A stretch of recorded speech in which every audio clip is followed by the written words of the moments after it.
Elle roule sur un skate depuis son adolescence et elle a déjà été championne de France à 17 ans. Mais aujourd'hui, 6 ans plus tard, après avoir terminé ses études, elle veut à nouveau conquérir ce titre et elle n'a peur de rien, même pas de tomber. Ce qui me plaît aussi, c'est la prise de risque et vraiment l'envie de rechercher la liberté. C'est la glisse en fait, c'est le fait de rouler. Par exemple, quand on se dit qu'on va sauter des marches, qu'on va descendre quelque chose qui est très raide, ça fait à la fois peur, mais c'est ce qu'on a envie de justement vaincre ce danger et d'aller plus loin, dépasser nos limites. Maeva, hyper sportive, hyper active aussi. Infirmière au service des urgences de l'hôpital d'Antibes, elle est également pompier volontaire à Mougins. 3 passions où elle enchaîne les gardes, les interventions et les figures dans les skateparks. Et ne lui demandez pas de choisir entre les 3. Je ne peux pas vraiment dire qu'il y en a une plus belle que l'autre parce qu'elles ont toutes une partie différente.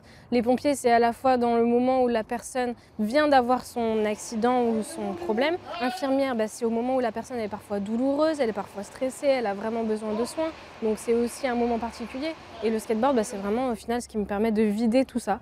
Et j'ai besoin des 3 au final.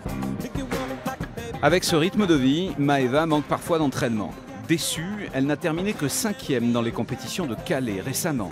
Mais elle a réussi à se qualifier pour la finale du championnat qui aura lieu à Biarritz, début juin. Pour ses copains ou les anonymes qui la regardent rider dans le parc de Mandelieu, c'est déjà un exploit car sur la Côte d'Azur, il n'y a pas de vraie structure pour faire éclore des champions de skate.